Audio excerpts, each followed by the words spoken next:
Welcome to The Explainer. Today, we're diving into one of the most baffling, unsettling, and honestly structurally flawed true crime cases in Ohio's history.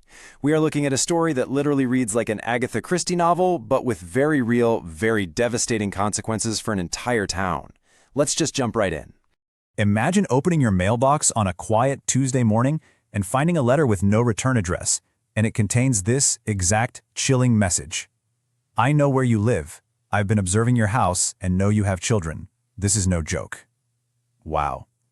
That was the terrifying reality for a school bus driver named Mary Gillispie.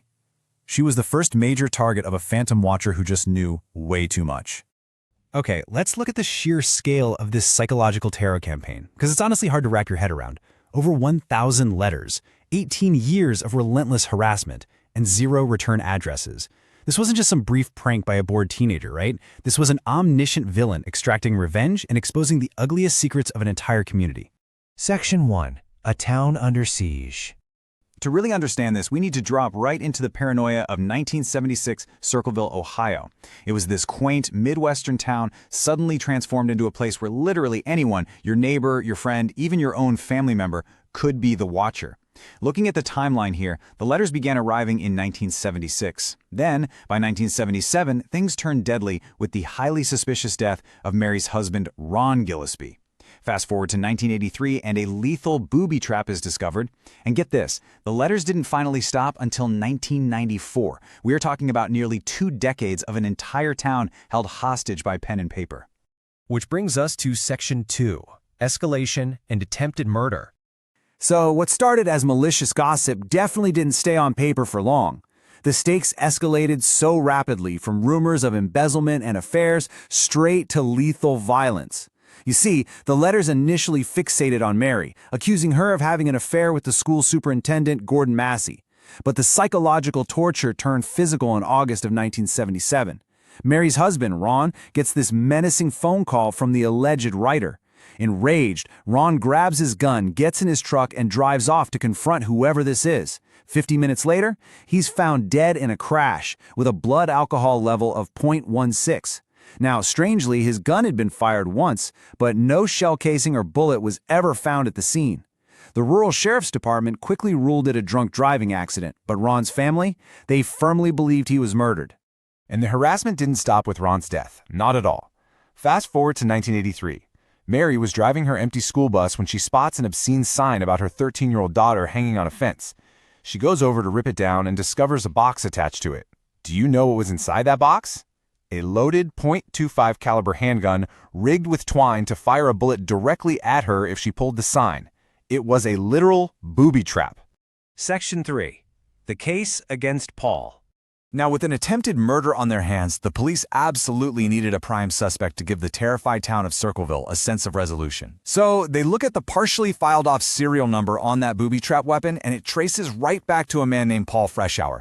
Now, Paul was Mary's former brother-in-law, and the tragic irony here is wild. Paul was a manager at an Anheuser-Busch plant. He was a guy with absolutely zero criminal record. He was actually the very same guy who had tried to help Mary and Ron catch the letter writer when this whole nightmare first began. Paul claimed the gun had been stolen from his garage weeks earlier, but the police, they weren't buying it. To connect Paul to the letters, the local sheriff administered what we can generously call an improvised handwriting test. Get a load of this. Step 1. Instead of having Paul provide a natural, independent writing sample like you're supposed to, they just totally skip standard forensics. Step 2. They literally force Paul to look at the anonymous letters and directly copy that exact block handwriting style.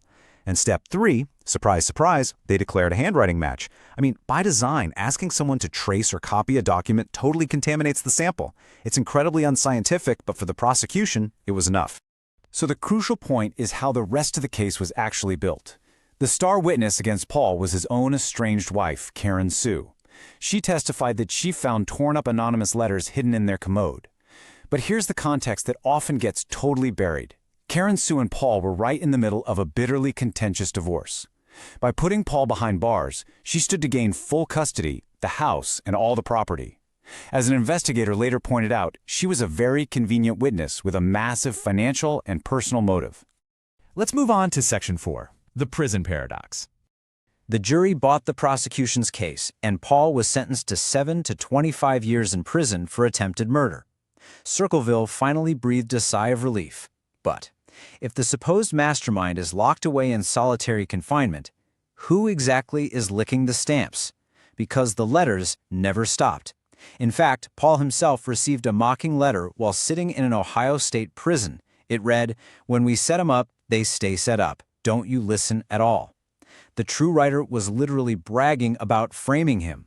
Now, the local sheriff insisted Paul was somehow smuggling these out, but the prison warden went on the record to completely debunk that theory. Paul was in solitary confinement. He was heavily monitored, regularly strip-searched, and had absolutely zero access to pens or paper. Yet hundreds of letters, all postmarked from Columbus, which is 90 miles away, were still arriving in Circleville mailboxes. It is pretty much a logistical impossibility. Section 5. Flawed evidence and suspects.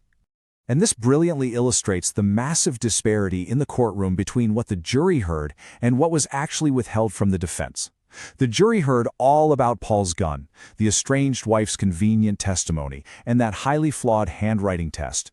But withheld from the defense was the fact that a fellow bus driver reported seeing a yellow El Camino parked near the Booby-Trapped site just 20 minutes before it was found.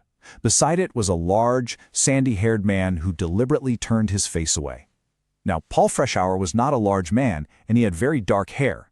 But you know who matched that description perfectly? The new boyfriend of Paul's estranged wife, Karen Sue. And his brother? He owned a yellow El Camino. Add to that the mismatched footprints found at the scene, and you have an absolute mountain of reasonable doubt. Decades later, CBS's 48 Hours brought in two heavy-hitting, modern experts to look back at the case files. And their findings show exactly why the forensic community remains so deeply divided on this mystery even today. Let's look at the clash of these experts. On one side, we have forensic document expert Beverly East. Now, she didn't rely on that flawed police test. She independently analyzed 49 of the anonymous letters spanning several decades, and she discovered this highly unique quirk. The writer formed the letter G so it looked exactly like the number 6. She then found this exact same G in Paul Freshour's personal known handwriting.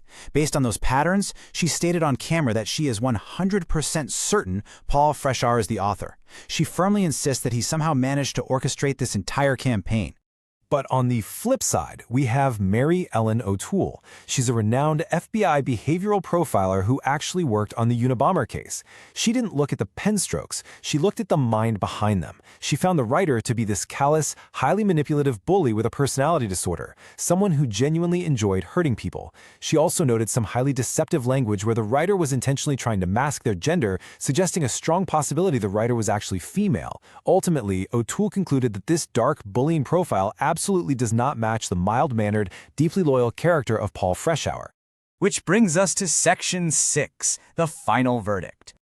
So, we have a town torn apart, a man who spent a decade in prison based on highly questionable evidence, and two modern experts who just completely disagree. But there was one final piece of evidence we have to look at. 1994. After serving exactly 10 years, Paul Freshour was released on parole. And 1994 was the exact year the letters permanently stopped, never to be seen again. Which leaves us with this final, truly haunting paradox. The letters survived solitary confinement. They survived heavy prison surveillance. They basically laughed in the face of the warden. Yet they conveniently stopped the exact year Paul Freshour walked free. So what does this all mean? Was Paul a brilliant, vindictive mastermind who figured out how to run a remote terror campaign for almost 20 years? Or was he just an innocent man, perfectly framed by an incredibly patient enemy whose ultimate goal was simply to ruin his life? Looking at all the facts we've walked through in this explainer, you really have to ask yourself, who was really holding the pen?